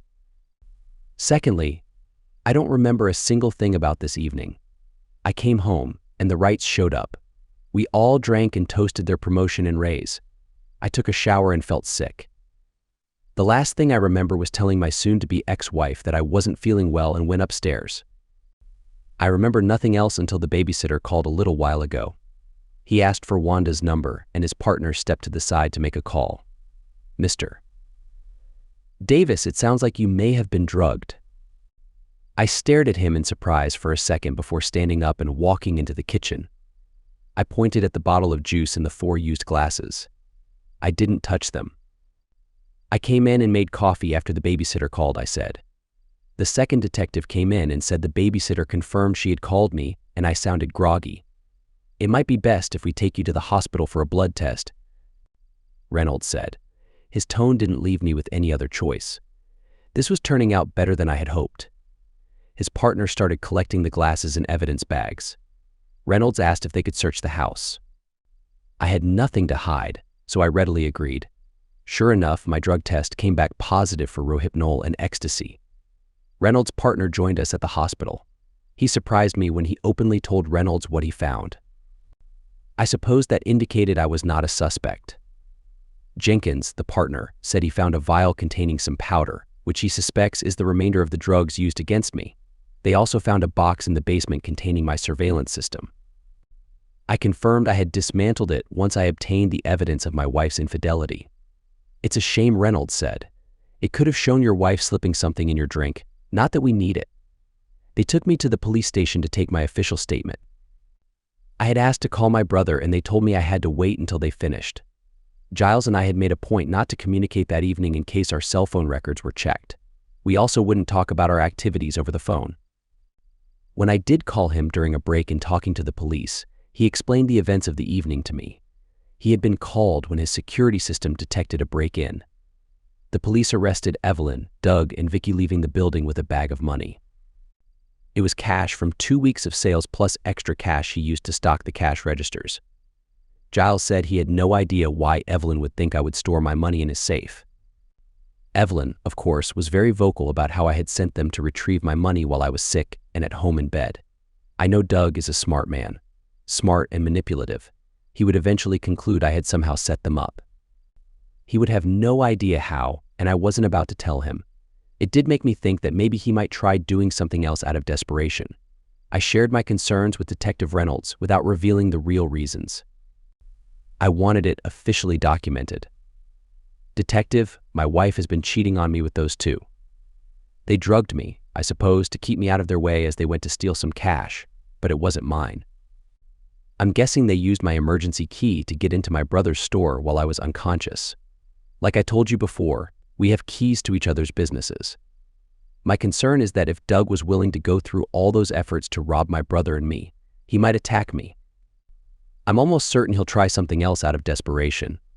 They claim I sent them to get the money, but that's a complete lie. They can stay in jail for all I care. Should I consider a restraining order? I have a gun locked away. Do you think I should have it on me? Reynolds told me I should do both and that he would assist with the restraining order. I took my cameras down after I got evidence of my wife's unfaithfulness. I'm going to reinstall them for security, I added. He agreed that was a good idea. The truth was, I had taken down those cameras to avoid incriminating myself when I acted as if I were drugged for the trio. I knew the police would want to see the video and might realize I was faking it. Only Giles and I knew that, and neither of us was going to tell anyone. I was glad I had confided in my brother early on. He was the one who thought of that little detail. Just removing the SD card from the receiver wouldn't have been enough. It would have looked like I was hiding evidence. Detective Reynolds asked if I wanted to speak with my wife. At first, I declined, but then thought better of it. I knew our conversations would be monitored. Only conversations between an attorney and their client are considered confidential. Hi, baby. I'm so glad to see you. I tried calling you several times last night, but you must not have heard the phone. Can you bail me out now? When can I leave? Have they told you how long the processing will take? Evelyn began. Why would I bail you out? They say you stole from my brother's store, I said. No, she cried. We just went there to get the money you had kept in his safe. You sent us. Don't you remember? She asked hopefully. You put our savings in there. $60,000. We left the credit card receipts and checks. We only took your cash, she insisted. Why would I put any money in Giles' safe? I asked. And where did you get the idea that we had $60,000? I haven't been withdrawing much from the dealership lately. I told you that. She looked at me shocked at first, then her tone turned hostile. We had $60,000 in our savings account just a few weeks ago. I had you withdraw it from the business so we could do those home improvements. I know that much was left when I withdrew a couple thousand to give to Doug. Evelyn's face paled when she realized she had admitted to giving Doug our money. I just stared at her. She stared back. So what if I gave Doug and Vicky some money to help them out? Half that money is mine. You took it, and we needed it. Yeah, we had to drug you to get you to tell us where it was. Doug said there was no way for you to lie with that combination of drugs and alcohol. So how did you do it? She had lost control and confessed to what they had done. I wasn't about to make the same mistake. I have no idea what I said after you drugged me. I could have said anything. I'm not sure why you chose those drugs to interrogate me with. Rohypnol and ecstasy aren't exactly known as truth serums. As for the money we used to have in savings, it's gone, and no, I didn't hide it, I said. I split that money between our two girls and invested it in their college funds. Once invested, it can't be withdrawn by either of us. I spoke with a lawyer and my accountant before investing it, I explained. She began to stutter, but why? We were saving that to redo the kitchen and put in a pool. Because I'm divorcing you for cheating, and I wanted to ensure the girls are taken care of, I said. The prenup states that aside from the business, the house, and the trust, half of everything else is yours. I'll have the divorce papers served quickly so you can plan your future without me. I stood up and knocked on the door to signal that I was done. Evelyn sat there crying. I turned back to her. I noticed that you don't seem too concerned about the girls, I said. You never once asked me where they are or if they're okay. You left them at a babysitter's house while you robbed my brother. Mother of the year. With that parting comment, I left. I could still hear her crying and shouting even after the door closed behind me. Later that morning, I met with Devin, my lawyer, and updated him on the situation. I asked him to serve Evelyn at the jail, not on irreconcilable differences as I had originally intended, but for adultery. I also added that I wanted full custody of the girls. He chuckled and explained to me that adultery was no longer a major factor in this state, and it was unnecessary to include it. That will all come out in the criminal trial anyway. The charges of felony theft and drugging you are enough to achieve your goals. And if she's convicted, custody is highly likely. Howard, if you want, I can have her served this afternoon, Devin said with a smile. That would be great, Devon. But can I ask for something else while we're at it? I asked. He laughed and said I could ask him anything as long as I paid him. And this breakfast is sufficient payment, Devon added with a smile. That's one of the perks of having me as a friend, free representation. How many times have you helped me with my cars? I don't have any plans to bail her out. I'm not required to, right? But she'll probably get her parents to bail her out. So can I get a restraining order to keep her away from me and the girls due to the present circumstances until after the trial? I asked. You understand she is entitled to a defense and you can't prevent that. She owns half of your joint assets and can use that to hire an attorney and pay bail.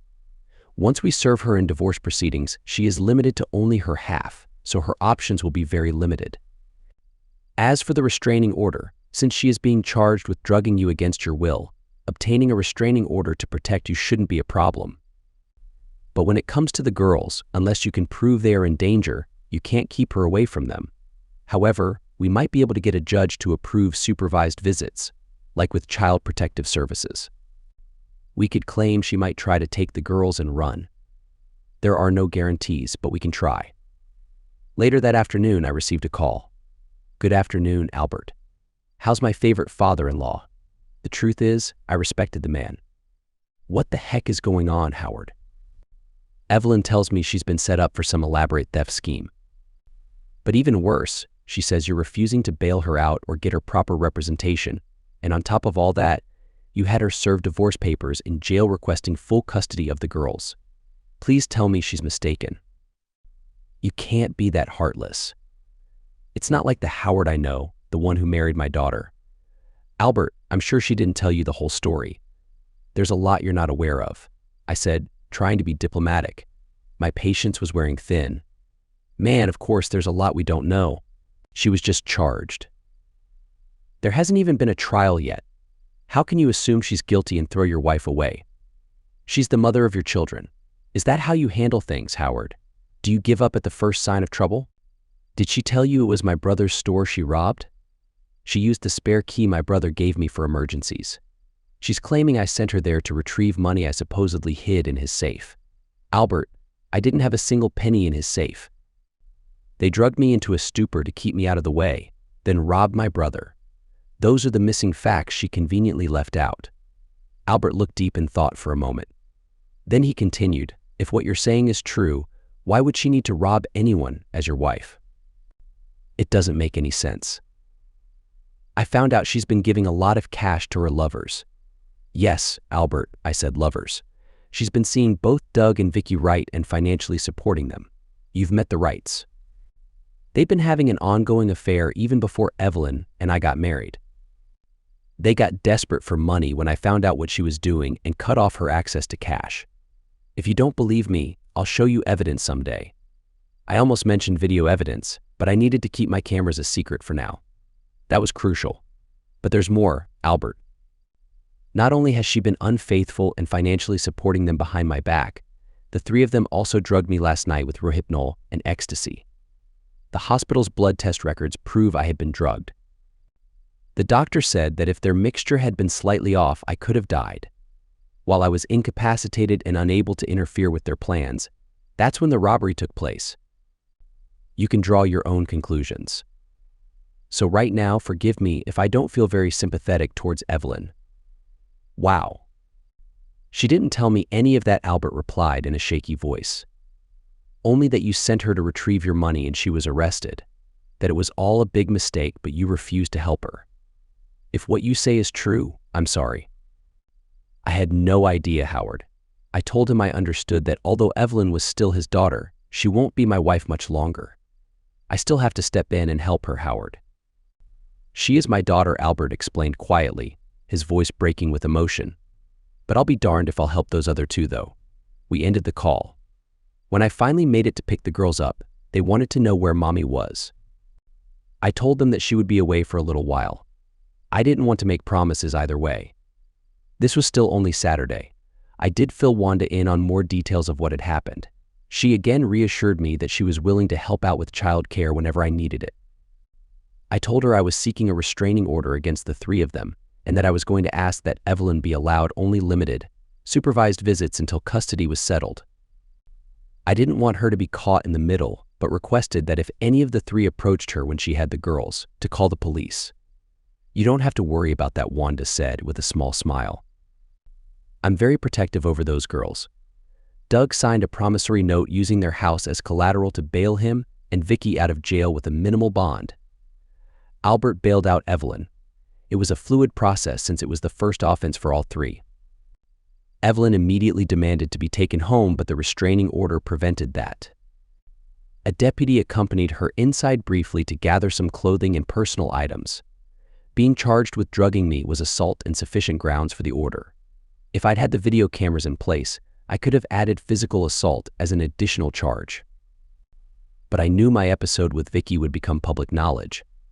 Devon cautioned me again when I asked him if Evelyn had signed the divorce papers yet. Don't get the cart before the horse. Quit worrying about her signature. It's not the primary issue for her or her attorney right now. She is facing prison time. But I heard that she and Vicky were both suspended because of the felony and assault charges. I don't know if their suspension is with or without pay, but I suspect without. If she's found innocent, she'll recoup back pay. That was good news for me. That makes my day, Devon. Doug and Vicky were having financial challenges and Evelyn was helping support them. With a loss of income, they stand to lose everything. It was fortunate that I'd reinstalled the hidden cameras. Wednesday, only 2 days after the three were arraigned and bonded out of jail, Doug entered my house while I was at work. I was still keeping an eye on the camera feeds just in case. With the restraining order in place, I wondered if they'd try something. But the order only prohibited their proximity to me. I watched Doug fiddle with my computer. As soon as I saw that portion of the video, I called Devon. He told me to not touch a thing. He came over, bringing an associate with him. The man, who Devon introduced as Darren, booted the computer and examined the files. Sure enough, Doug had uploaded explicit content. Darren then compared the dates the images were installed to the timestamp on the video recording. Sure enough, the times perfectly coincided. Darren made copies of the files and video for Devon. I asked if we should take this evidence to the police. Darren grinned. You already have. I work in the computer crime section. Let's see if Mr. Wright follows through with this. I'm willing to bet that he or one of their friends reports you for inappropriate content. Let him hang himself. Don't say a word to anyone. I instantly agreed. The next afternoon, Detective Reynolds showed up at my work office with a search warrant for my home. He said he wanted me to go with them while they executed their search. "Let me guess," I said, with a grin. "You want to check my home computer for inappropriate content." I laughed at his surprise. I pulled the business card that Darren had provided me. "I have video evidence that Doug Wright entered my home and installed those files yesterday. Darren McBride has already opened a case about it." Reynolds made a phone call. "I'm guessing the drugs I'm also supposed to find were planted at the same time." Now, I was the one surprised. I told him I didn't watch all of the videos yet. I stopped and called my attorney, and he brought Darren with him to the house. I added that both Devin and Darren had full copies of everything.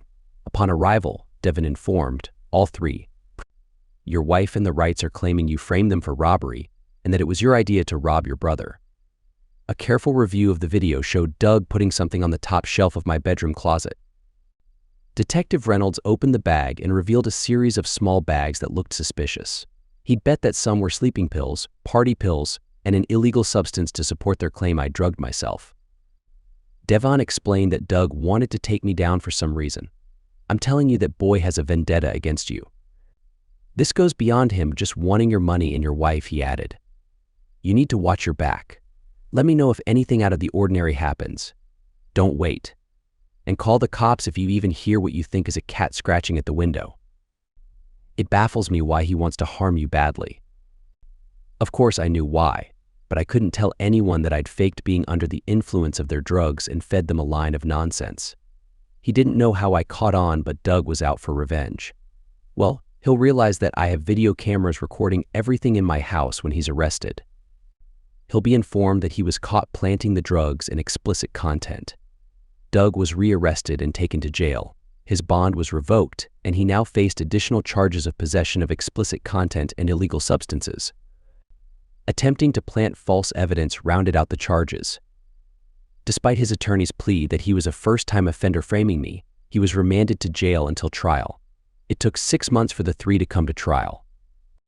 In the meantime, Vicky and Doug lost their home and both vehicles. I smiled and took photos to send to them when the bank offered to sell me their Camaro and Mustang for a great price.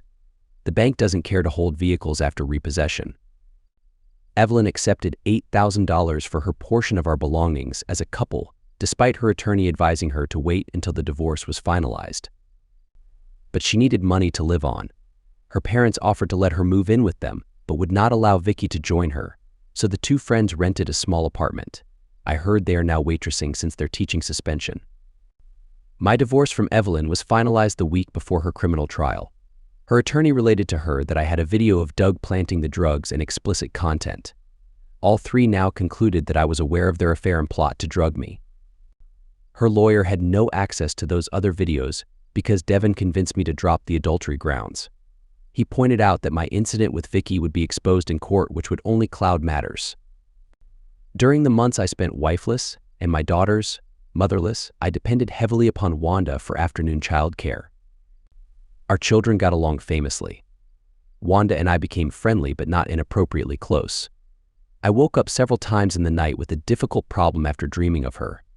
I made a mental note that, once all the dust settles, to see what might develop. But for some unknown reason, Wanda seemed to be keeping me at arm's length emotionally. Evelyn swore to me that while she might serve some time, she'd be back and be a mother again to her girls. The one issue she would not concede was full custody. I didn't care. I had them with me now, and I was not about to reveal that one of those girls was not my biological child. I was daddy to them both, and that was that. Giles aptly pointed out to me that if Evelyn is convicted, she will likely be incarcerated until the girls are much older. Once they're in their upper teens, the girls could make their own decisions about who they prefer to live with. Evelyn, Doug, and Vicky were sentenced to 10 years each for felony grand theft. Their attorney tried to create some doubt about how and why they targeted Giles' store without my partial involvement by supplying the key and safe combination. But the prosecutor made short work of that theory, explaining that, as my wife, she would be privy to such information and entrusted with its safekeeping. In the end, the guilty verdicts were unanimous. Devin explained that the clincher was drugging me, proven by the blood tests and evidence left on the scene. Evelyn's and my fingerprints were the only found ones on the glass with which I was drugged, strongly suggesting that she dosed me herself. Doug's and Evelyn's prints were found on the vial, proving his involvement in procuring. Their attorney was unable to convince the jury I had drugged myself as the three claimed. Vicky was also charged and convicted of conspiracy, which resulted in both women receiving another 3 years. My girls would both be adults by the time Evelyn was released, so Giles was right, custody wasn't an issue. For his crimes of felony theft and drugging me, Doug received a combined 15 years. Attempting to frame me with drug possession and explicit content added another 5 years to his sentence. I wondered how much of his sentences might be reduced for good behavior. I didn't believe that his ability to charm the ladies would help him inside with Bubba. He might soon find himself with a very active social life. I could only hope. Shortly after her convictions, I paid Evelyn what I'd planned on being one final visit. "Why are you here?" To gloat about my wrongful conviction. She spat. "Actually, I came to say 3 things, Evelyn, so I won't waste much of your precious time. First, and most importantly, I don't need to remind you that our girls will be adults by the time you're released from prison, so there's no need for any custody battle. You're still their legal mother, but you'll have zero input or influence in their lives until they are old enough to make life decisions for themselves." If looks could kill, I'd have been instantly vaporized, but she held her tongue. I continued, "Secondly, I just wanted to thank you for giving me, as the final act of love between us, the best gift of my life. It's a shame it will never be repeated, but I'll remember it for a long time to come." "I knew it," she seethed. "I don't know how you managed it, but you played us and remember everything.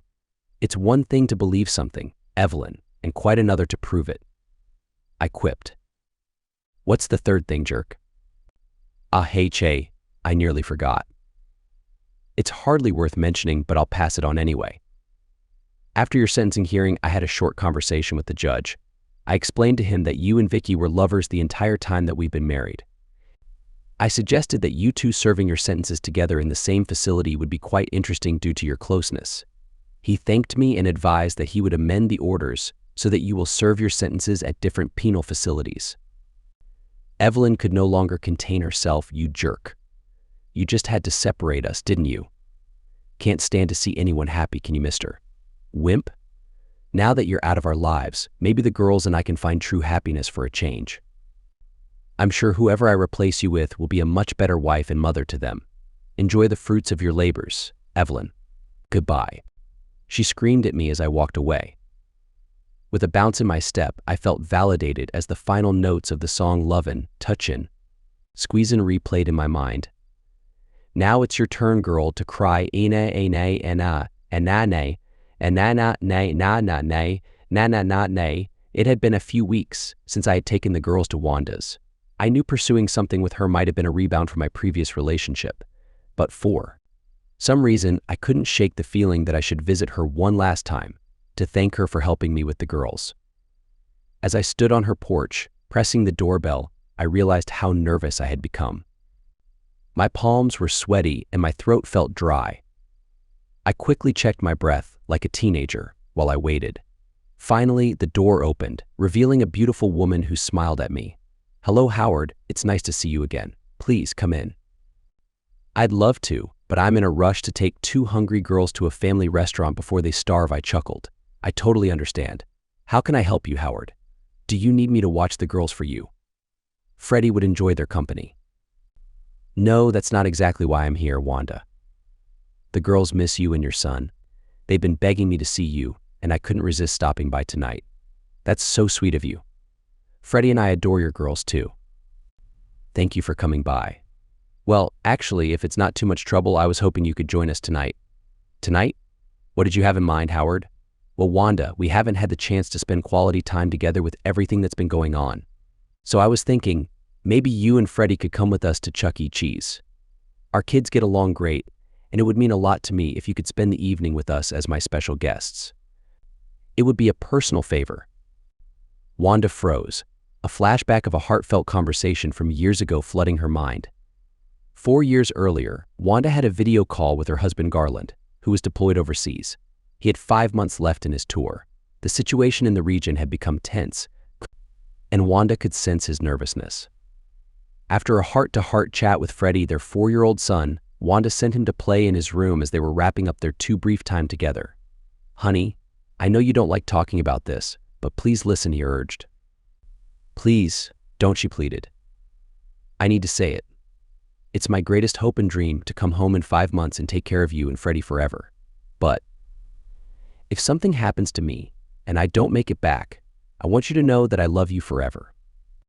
I love you too, honey, with all my heart, she echoed, tears streaming down her face. And you're going to come home. But if I don't, he continued, tears in his eyes, I don't want you to be alone. Take your time, but promise me you'll find someone else to love and take care of both of you. Find a good man, someone who'll prioritize your needs. You're talking crazy, Gar. I only want you, she sobbed. You're the only man for me. I know, baby, and I feel the same. But please give me peace of mind knowing you'll do as I ask. Promise me, swear to me, that you'll marry again if something happens to me, he pleaded. Wanda, overcome with emotion, tearfully agreed. I promise. But where will I find someone, this wonderful man you speak of, to help raise our son? I'm not sure, honey, but if anything were to happen to me, I'll do everything I can to guide the right man to you. You'll know when it's right. He assured her, giving specific advice on what to look for. Their call ended, leaving Wanda with those words forever etched in her memory. The tears welled in her eyes as she recalled Howard's invitation, matching the exact words Garland had spoken 4 years ago. I was hoping you and Freddie could come with us to Chuck E. Cheese and share the evening with us as my special guests. Suddenly, any resistance she had built over the years crumbled. Wiping away the tears, Wanda responded to Howard's invitation. What a lovely idea, Howard. Thank you so much for the invitation. I haven't started making dinner yet, and Freddie would never forgive me if I turned down a chance to go to Chuck E. Cheese. Our 3 children get along so well. Give me a few minutes to freshen up, and we'd love to join you. I'm also looking forward to getting to know you better. I've heard you recently went through a divorce. You heard right, Wanda, otherwise I wouldn't have asked you out. It'll be my pleasure to wait for you. The girls will be thrilled when they hear you've accepted. Thank you for making their day and mine. I had no idea where this would lead, but our kids seem to like each other. The gnawing feeling disappeared once I invited them. Only time will tell what happens next, but one thing I'm certain of, I'll be making an appointment with my doctor for help with a medical issue. From what I've read, it's a treatable condition. I won't let something like that ruin another relationship. You can count on that.